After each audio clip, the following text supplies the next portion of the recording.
Welch. And I'm Lily Ragland. Welcome back to this week's episode of Inside the Pride. For this week's segment, we're miking up men's soccer. Basketball warm-up. How do you feel? Talk. How do you feel? I'm feel well.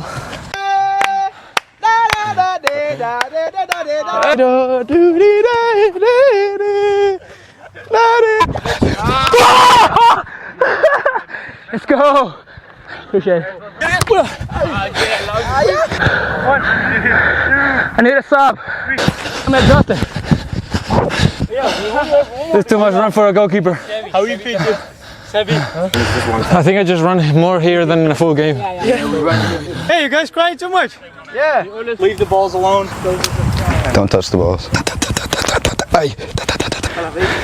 Is my hair good?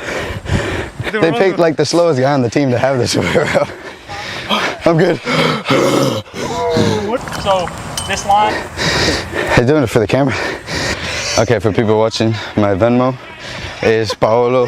I think Paolo Sparks. I think there's a dot in between. I don't know. He's still recording. Hey guys, thank you for watching. Signing off here from the Josh Riley Soccer Complex. The men's soccer team added 2 more wins this past week, the first of which came against Trevecca on the road last Tuesday, 4-3. Sebi Tsunami started off the scoring for the Lions in the 24th minute with an assist from Tabo Malaha. Avery Flinner added a goal of his own in the 43rd minute, and Tabo scored 2 goals in the second half to add on to his 1 assist. Then on Friday, they defeated Mississippi University for women 3-1 at home. Noah Setterberg and Brandon Carrillo had a goal each and an assist, and Saban Bell added a goal of his own in the 69th minute to conclude the scoring for the Lions.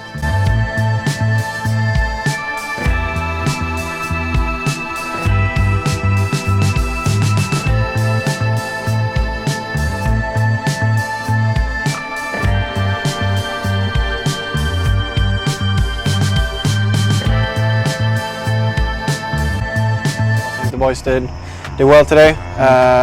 Maybe up until the last 5 minutes when we conceded a goal, but still, I mean, we got the job done today, and that's all that matters. And the team is still undefeated. How do you feel about that? It's a confidence boost. I mean, so far the season's been brilliant. The women's soccer team was able to defeat Mississippi University for women 1-0 at home on Friday for their 3rd win of the season. Addison Green was able to score her first goal of the season for the lone goal with the contest, with the assist coming from Mukibi. I already gotten the ball, an opportunity, and then the opponent got it, but then we came back and then let it out, and then Tielo came down the left side. She passed into me, I cut it back, near posting. We definitely have the potential, so I think we're gonna do better, and we can be better. I think we did better the second half, so pushing forward, the teams are gonna be harder, so we'll do great.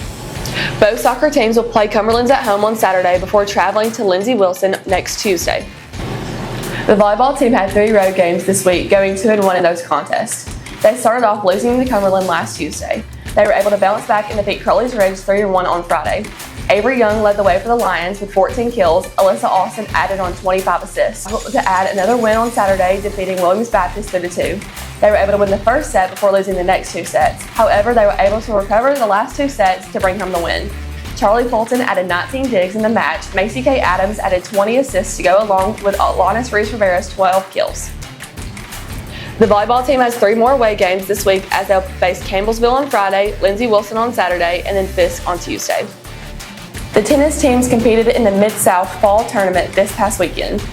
For the women's team, Morgan Brown was able to pick up a singles win and a doubles win alongside partner Elise Cruzan. On the guys' side, Pablo Paleo, Braden Young, Merlin Belima, Maxime Guyon, and Noah Laundry all won single matches, and Merlin and Maxime were also able to add on a doubles win. The men's and women's tennis teams will continue their season by competing at the ITA Regional Tournament in Georgetown, Kentucky this weekend, and then playing a round-robin tournament in Jackson on Tuesday. The men's golf team competed at the Indiana University East Delaware CC Shootout this past Thursday and Friday. The team was led by Cash Piot, who tied for 10th place, and then Ben Civilian, Cameron Long, Brady Webb, and Landon Mobley rounded out the top 5 for the team. They were able to finish in 8th place out of 11 teams. The golf teams will host the FHU Invitational on Monday and Tuesday at the Chickasaw Golf Course. The cross-country teams competed at the Rhodes Invitational at Shelby Farms this past Saturday. The men's team was led by Daniel Puckett, who was able to finish in 12th, and Barrett Poe finished in 18th place. Bo Scott, Drew Williams, and Brock Wyndham were the other scorers for the men's team. They were able to place 5th out of 18 teams. The women's team also had a solid race as Mary Pierce led the way with a 7th place finish in our first 6K race. Eliza Poe, Megan Lampley, Zena Dorse, and Zella Dorse were the rest of the team's top 5 runners. They were able to bring home a 9th place finish for the team. Next up, we'll send it over to Mr. Menino, who has an interview with cross-country coach Jay Hall. Hey Lions fans, we're here with cross-country and track and field coach Jay Hall. Now you have hiked the Appalachian Trail from Georgia all the way to Maine.